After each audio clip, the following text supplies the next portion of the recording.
Eating meat is such common behaviour amongst humans that it's become an intrinsic part of most cultures' diets.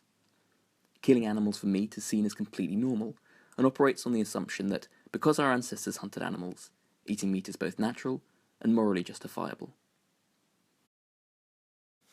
However, research has shown that our ancestors were much more gatherer than hunter, and actually rarely ate meat. As our species evolved, we began domesticating and farming animals. This started out on a small scale, and it's this attractive backyard concept of farming that most people still picture when they think of the meat industry. However, over time our consumption of meat has increased. We now farm and eat about 56 billion animals a year. This means that by the time you reach the end of this presentation, 75,000 more animals will have been killed. In order to sustain this growing appetite for meat, farming has become industrialised, and the way in which we treat animals has grown increasingly systematic and inhumane. The majority of farming is now classified as intensive. This means that animals are kept at higher stocking densities, living out their lives in crowded warehouses, often confined to cages. This restriction of movement causes them to gain additional weight, increasing the yield of meat, and allows farmers to pack more livestock into the available space. The most eaten mammal in the UK is the pig, with 10 million being killed each year. Pork is one of the most popular forms of meat, accounting for 38% of worldwide meat production. Government regulations for intensive pig farming dictate that the dimensions of any stall must only be the square of the length of the pig. Bedding does not have to be provided, and most floors are concrete and slatted. This is called a slurry system. Pregnant sows are confined even more tightly in farrowing crates.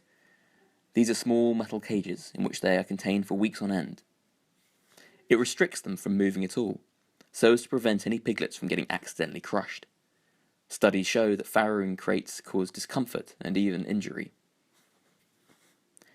In many farms, the sows are prepared for crates by being placed in gestation pens, which are only marginally larger than the crates.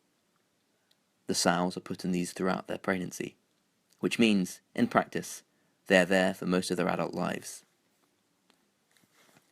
The reality of intensive farms, even those that strictly follow all regulations, is shocking to most people. These pictures were taken secretly by a charity and show the conditions pigs endure at Necton Pig Farm, Norfolk. This farm is Red Tractor approved and provides pork to Morrisons. Pigs are generally sent to abattoirs to be slaughtered before they turn 1. This cuts their lifespan dramatically short.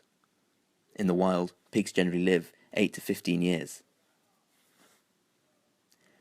It's debatable whether or not pigs are slaughtered humanely. The main method used is sticking.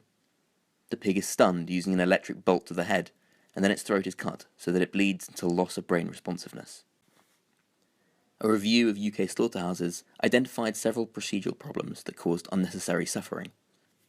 For example, it was found that 36% of pigs were stunned in the wrong position and so weren't rendered unconscious for the slaughter process.